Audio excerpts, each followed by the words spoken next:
তাআলা নবীকে বলেন, বন্ধু ওয়াজিনা বিকা আলা হাউলাই শাহীদা, আপনি মুহাম্মদ, আপনি আখিরি নবী, আপনাকে আপনার উম্মতের সামনে আমি দাঁড় করাবো। আল্লাহর নবী সাল্লাল্লাহু আলাইহি সাল্লাম এই কথা মনে করে কাঁদতে শুরু করছিলেন। হায় উম্মত, যদি পৃষ্ঠার পর পৃষ্ঠা গুনার নাফরমানি নিয়ে আসো তো আমার বড় মাথাটা তো ছোট হয়ে যাবে, ছোট হয়ে যাবে।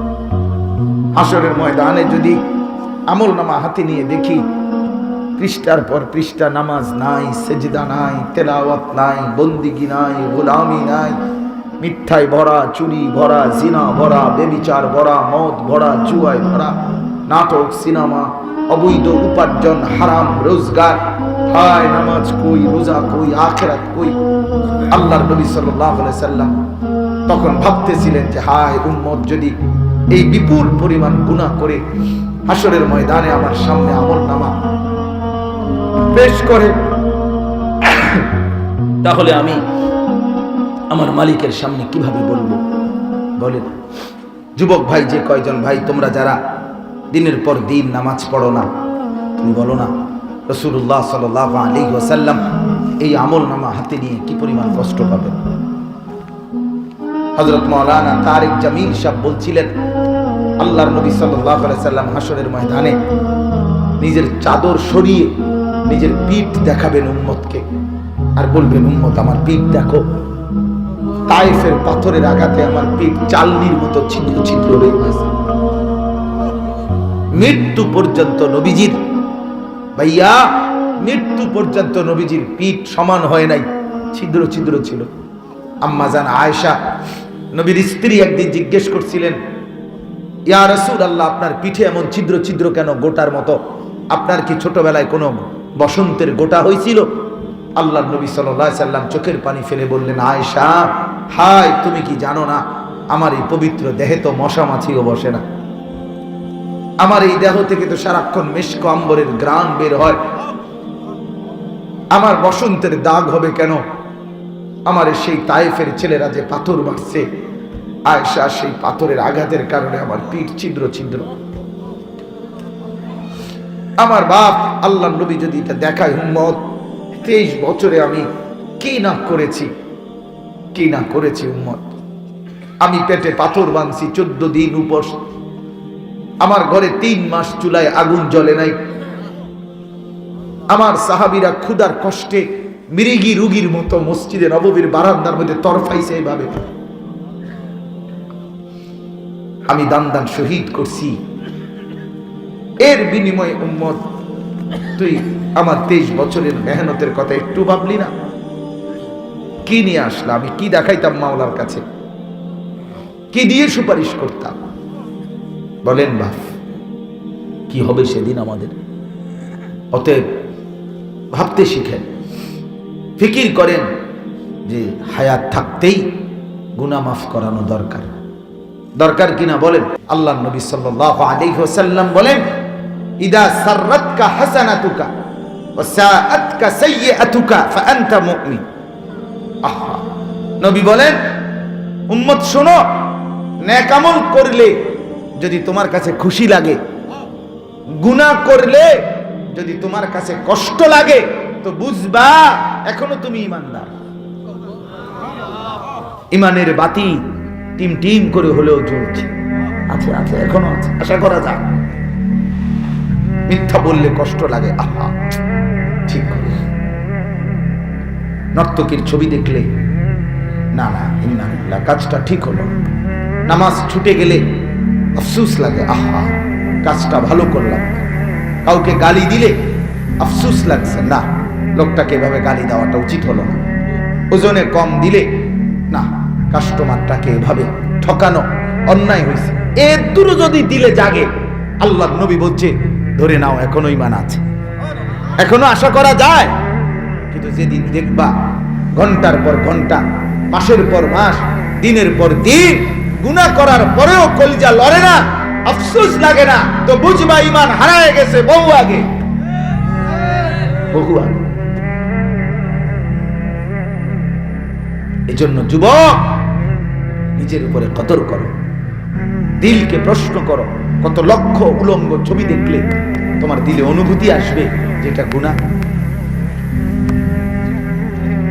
কত রাত অশ্লীল ছবি দেখলে মনে হবে এটা গুনাহ? এক ব্যবসায়ী মনে করেন কতদিন ধোঁকা দিলে, কাস্টমার ঠকাইলে, ওজনে কম দিলে, মিথ্যা বললে কতদিন পরে মনে হবে এটা গুনাহ? যদি মনেই না হয় প্রতিদিন এক তালে, বুঝবেন ঈমান হারিয়ে গেছে। আল্লাহ মাফ করে দেন, আল্লাহ মাফ করে দেন। আল্লাহ তাআলা কোরআনুল কারীমের মধ্যে বলছেন, রিজালুল লা তুলহিহিম তিজারাতুন ওয়ালা বাইউন আন যিকরিল্লাহ। তারাই মানুষ, তারাই মানুষ, তারাই পুরুষ, তারাই বেটা যাদের ব্যবসা এবং বেচা কিনা, আল্লাহ তাআলা বলেন চারটা জিনিস ভুলায় না। ব্যবসা করতে করতে, বেচা কিনা করতে করতে যারা চার জিনিস ভুলে না, আল্লাহ বলে তারাই মানুষ, তারাই পুরুষ। কয় জিনিস? এক, আন যিকরিল্লাহ, আল্লাহর জিকির ভুলে না। একটু পর পরই বলে সুবহানাল্লাহ, আলহামদুলিল্লাহ, আল্লাহু আকবার, লা ইলাহা ইল্লাল্লাহ। মাঝে মাঝেই মালিকের নাম। আমার এক ঘনিষ্ঠ ব্যবসায়ী আছে, ওই ব্যবসা আপনার বালতি বুলতি প্লাস্টিকের যে এই ক্রোকারিজ নি, ক্রোকারিজ এগুলো বেচে। একদিন আমারে বলতেছে, হুজুর ব্যবসা ছেড়ে দিন। কেন? ব্যবসা বেচা কিনা কম, বাজারে দোকান এই জাতের বেশি হয়ে গেছে, বেচা কিনা কম। আমি তখন আমার পকেটের, আমার হাতের যে তসবিটা ব্যবহার করি ওইটা তার হাতে দিছি, দিয়া কইলাম, শোনেন এটা আপনি নেন, তসবিটা নেন, আগামীকাল থেকে প্রত্যেক দিন ঠিক টাইম মতো দোকান খুলবেন, টাইম মতো দোকান বন্ধ করবেন। আর আপনারা আমিও একটা নির্দেশ, আপনি কাস্টমার আসলে বেচবেন মাল, কাস্টমার না থাকলে শুধু তসবি পড়বেন, দেখবেন কামাই হবে।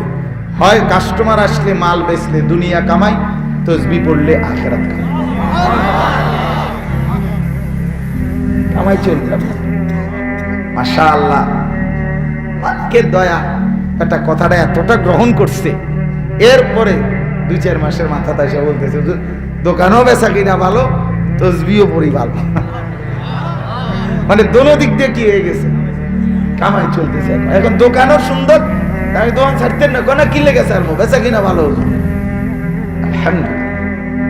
কামাই তো হচ্ছে, হয় দুনিয়া কামাও নয়তো আখিরাত কামাও, আখিরাত কামাও।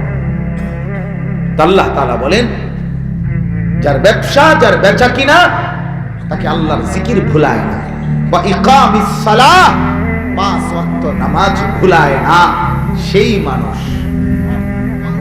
অতএব বাজার ব্যবসায়ীদের উদ্যোগে মাহফিল, যদি একজন ব্যবসায়ী শুনে থাকেন, আপনি শোনেন, তাইলে যদি আপনার ব্যবসা আপনারে নামাজ ভুলায় দেয়, তা আপনি মুসলমান ব্যবসায়ী না, আপনি মানুষের নামিয়া। আল্লাহ বলছেন কোরআন, আল্লাহ বলছেন ওয়া ইকামিস সালাহ। এই দুনিয়ার দোকানদারি করতে করতে সামান্য অটো ড্রাইভার, হেতের নামাজের টাইম নেই। সিএনজি ড্রাইভার, তার নামাজের সময় নেই। বুট বেচে, 1.5 বুড়া বুট বেচস, তুইও নামাজ পড়বার টাইম পাস না বেটা। তুই বন বেচলে কি করলি? কথা বোঝেন নাই? হাতে বেটা শর্ট ফুড়ি বেচে, বুদ্ধি হেতের নামাজের টাইম নেই না, সময় নাই, হ্যাঁ হাতে সময় নাই। শয়তান তারে কামড়াইছে, সময় নাই তার। নাউযুবিল্লাহ। অতএব ফিকির করে। আল্লাহ তাআলা বলেন 5 ওয়াক্ত নামাজ যে ভুলে না।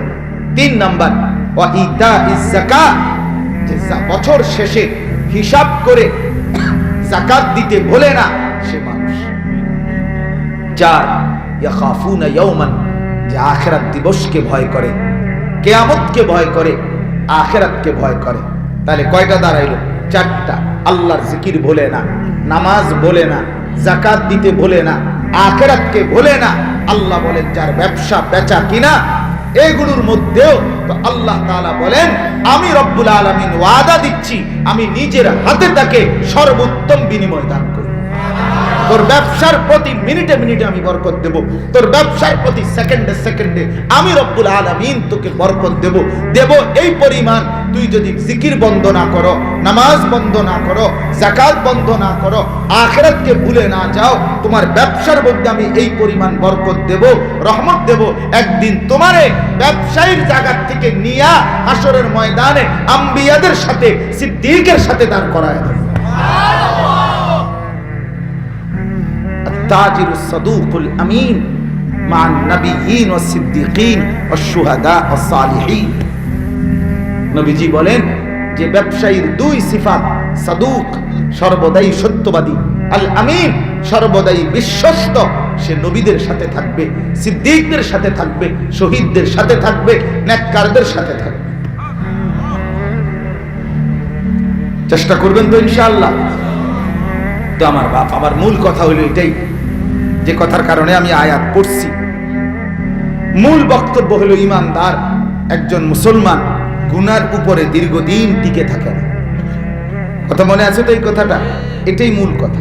লাগাতার ইমানদার একই রকম গুনাহ, মিথ্যা, চুরি, ডাকাতি, জিনা, ব্যভিচার, মদ, জুয়া, সুদ, ঘুষ, নাটক, সিনেমা, নাচ, গান, স্ত্রী বেপরদিকি, মেয়ের বেপরদিকি, ছেলের বেনামাজি হালাত, নিজের বিড়ি, সিগারেট, মন্দ অভ্যাস, এরকম গুনাহ আর নাফরমানি লাগাতার 5 বছর, 10 বছর, 6 বছর, 1 বছর, 2 বছর টানা এক নিয়মে চালু রাখা, এটা মুমিনের শান, মুমিনের পরিচয়, মুসলমানের সিফাত হতে পারে না। এখন কি মুমিনের গুনাহ হবে, গুনাহ হইতে পারে, গুনাহ হবেই, গুনাহ হয়েই যাবে। আল্লাহ তাআলা বলেন সেই গুনাহ যদি হয়ে যায়, করেই ফেলো, তখন আমি আল্লাহ তাআলা করণীয় বলছি। আল্লাহ তাআলা এই আয়াতে বলেন আমার জান্নাতি বান্দা তারা, আমার মুত্তাকি বান্দা তারা, ওয়াল্লাযীনা ইযা ফাআলু ফাহিশাতান, যারা কোনো অশ্লীল বেহায়াপনার কাজ যদি করে ফেলে, আও যালামু আনফুসাহুম, অথবা জুলুম করে, মানে গুনাহ করে নিজের উপরে জুলুম করে, আল্লাহ বলেন যাকারুল্লাহ, সাথে সাথে আমি আল্লাহকে স্মরণ করি। 1 2 ফাস্তাগফিরু লিযুনুবিহিম, নিজের গুনার জন্য আমি আল্লাহ তাআলার কাছে ক্ষমা প্রার্থনা করে। 3 ওয়ামাই ইয়াগফিরুয যুনুবা ইল্লাল্লাহ, অন্তরে বলে আল্লাহ আপনি মাফ না করলে আর করবে কে? আপনি ছাড়া, আল্লাহ ছাড়া গুনাহ মাফ করার আর কেউ নাই। 4 ওয়ালাম ইউসিররু আলা মা ফাআলু ওয়া হুম ইয়ালামুন, আল্লাহ তাআলা বলেন বান্দা মুখে বলবে যে আল্লাহ জেনে বুঝে এই গুনাহ আর পুনরাবৃত্তি করব না। আল্লাহ তাআলা বলেন এক তো গুনার উপরে দীর্ঘদিন থাকে না, বরং যখনই গুনাহ হয়ে যায়, নাফরমানি করে ফেলে, তা আমি আল্লাহকে স্মরণ করে 3টি শর্ত পূরণ করে। 1 আল্লাহকে বলে আল্লাহ গুনাহ আমি ছেড়ে দিলাম। 2 আল্লাহ আর করব না, ওয়াদা দিলাম। 3 মাওলা আমি লজ্জিত, আমি মাফ চাইলাম। আল্লাহ বলেন চতুর্থ কথা আমার থেকে শোনো, উলাইকা জাযাউহুম মাগফিরাতুম মির রাব্বিহিম, বিনিময়ে আমি আল্লাহ পুরা মাফ করে দিলাম। তুমি 3টা শর্ত পূরণ করো, 4 নম্বরটা আমি করব।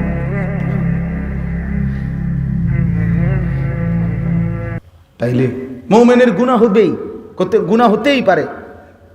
কুল্লু বনি আদম খাত্তাউন, সমস্ত বনি আদম গুনাহগার, গুনাহ হবে। কিন্তু গুনার উপরে মুমিন জমে থাকে না, সাথে সাথে আল্লাহকে স্মরণ করে। কাকে বলেন? আল্লাহকে। আর 3 শর্ত পূরণ করে। 1 ছেড়ে দিলাম, 2 আর করব না, ওয়াদা দিলাম, 3 লজ্জিত হয়ে মাফ চাইলাম।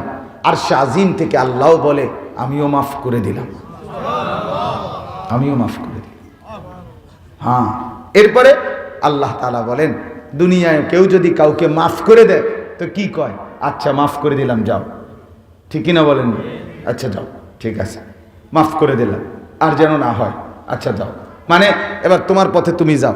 আল্লাহ তাআলা বলেন বলো কি, আমার বান্দাকে আমি মাফ করে দিলে হে যাবো, এই জন্য আল্লাহ বলে, দুনিয়াবাসী বলে মাফ করে দিলাম যাও, আর আমি আল্লাহ বলি মাফ করে দিলাম আও। আও, যাও না, আও। কোথায়? ওয়া জান্নাতুম তাজরি মিন তাহতিহাল আনহারু খালিদিনা ফিহা, আমার ঝর্ণা ধারা বেষ্টিত চিরস্থায়ী জান্নাতে প্রবেশ করো। সুবহানাল্লাহ। তাইলে ওয়া নি'মা আজরুল আমিলিন, আল্লাহ তাআলা বলে দেখো এই আমলকারীর পুরস্কার বিনিময় কতই না সুন্দর হলো। 3টা আমল করলো, 1 গুনাহ ছেড়ে দিল, আর করবে না ওয়াদা দিল, লজ্জিত হয়ে মাফ চাইলো, বিনিময়ে পুরস্কারটা কত উত্তম মিলল। কত বড় পুরস্কার মিলল। 1, আমি মাফ করে দিলাম। 2, আমি অনন্তকালের চিরস্থায়ী জান্নাত দিয়ে দিলাম।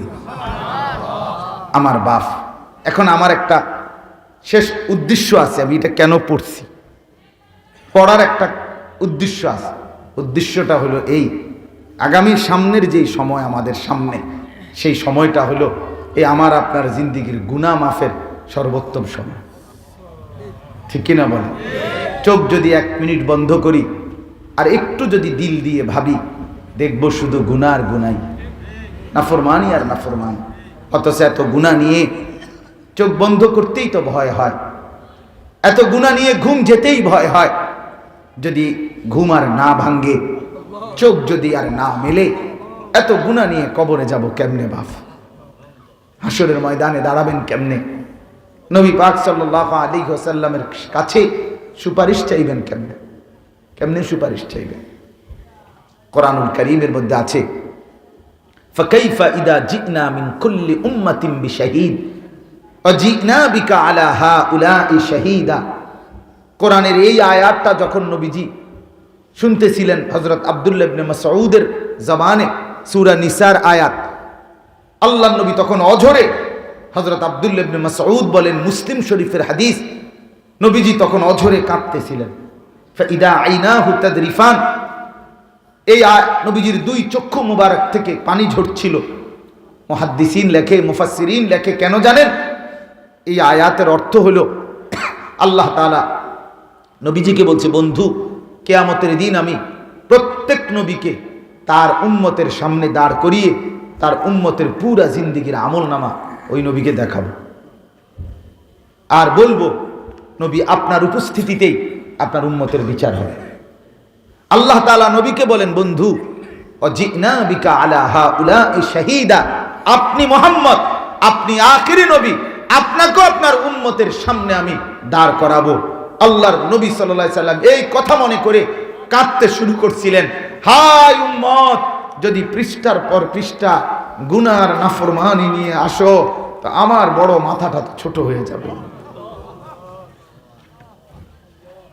ছোট হয়ে যাবে। হাসরের ময়দানে যদি আমলনামা হাতে নিয়ে দেখি, পৃষ্ঠার পর পৃষ্ঠা নামাজ নাই, সেজদা নাই, তেলাওয়াত নাই, বন্দিগি নাই, গোলামি নাই, মিথ্যায় ভরা, চুরি ভরা, জিনা ভরা, বেবিচার ভরা, মদ ভরা, জুয়ায় ভরা, নাটক, সিনেমা, অবৈধ উপার্জন, হারাম রোজগার। হায় নামাজ কই, রোজা কই, আখিরাত কই? আল্লাহর নবী সাল্লাল্লাহু আলাইহি সাল্লাম তখন ভাবতেছিলেন যে হায় উম্মত যদি এই বিপুল পরিমাণ গুনাহ করে হাসরের ময়দানে আমার সামনে আমলনামা পেশ করে, তাহলে আমি আমার মালিকের সামনে কিভাবে বলবো? বলেন যুবক ভাই, যে কয়জন ভাই তোমরা যারা দিনের পর দিন নামাজ পড়ো না, তুমি বলো না রাসূলুল্লাহ সাল্লাল্লাহু আলাইহি ওয়াসাল্লাম এই আমলনামা হাতে নিয়ে কি পরিমাণ কষ্ট পাবে? হযরত মাওলানা তারিক জামিল সাহেব বলছিলেন, আল্লাহর নবী সাল্লাল্লাহু আলাইহি সাল্লাম হাসরের ময়দানে নিজের চাদর সরিয়ে নিজের পিঠ দেখাবেন উম্মতকে, আর বলবেন, উম্মত আমার পিঠ দেখো, তায়েফের পাথরের আঘাতে আমার পিঠ চালনির মতো ছিদ্র ছিদ্র হয়ে গেছে। মৃত্যু পর্যন্ত নবীজির, ভাইয়া, মৃত্যু পর্যন্ত নবীজির পিঠ সমান হয় নাই, ছিদ্র ছিদ্র ছিল। আম্মা জান আয়েশা নবীর স্ত্রী একদিন জিজ্ঞেস করছিলেন, ইয়া রাসূলুল্লাহ, আপনার পিঠে এমন ছিদ্র ছিদ্র কেন, গোটার মতো? আপনার কি ছোটবেলায় কোনো বসন্তের গোটা হয়েছিল? আল্লাহ নবী সাল্লাল্লাহু আলাইহি সাল্লাম চোখের পানি ফেলে বললেন, আয়েশা, হাই, তুমি কি জানো না আমার এই পবিত্র দেহে তো মশা মাছিও বসে না। আমার এই দেহ থেকে তো সারাক্ষণ মিশক আম্বরের ঘ্রাণ বের হয়। আমার বসন্তের দাগ হবে কেন? আমার সেই তায়েফের ছেলেরা যে পাথর মারছে, আয়েশা, সেই পাথরের আঘাতের কারণে আমার পিঠ ছিদ্র ছিদ্র। আমার বাপ আল্লাহ নবী যদি এটা দেখায়, উম্মত, 23 বছরে আমি কি না করেছি, কি না করেছি উম্মত। আমি পেটে পাথর বাঁধছি 14 দিন উপোস। আমার ঘরে 3 মাস চুলায় আগুন জ্বলে নাই। আমার সাহাবীরা ক্ষুধার কষ্টে মৃগী রুগীর মতো মসজিদে নববীর বারান্দার মধ্যে তরফাইছে এইভাবে। আমি দান দান শহীদ করছি। এর বিনিময়ে উম্মত, তুই আমার 23 বছরের মেহনতের কথা একটু ভাবলি না? কি নিয়ে আসলাম? আমি কি দেখাইতাম মাওলার কাছে? কি দিয়ে সুপারিশ করতাম? বলেন বাপ, কি হবে সেদিন আমাদের? অতএব ভাবতে শিখেন, ফিকির করেন যে হায়াত থাকতেই গুনাহ মাফ করানো দরকার, দরকার কিনা বলেন।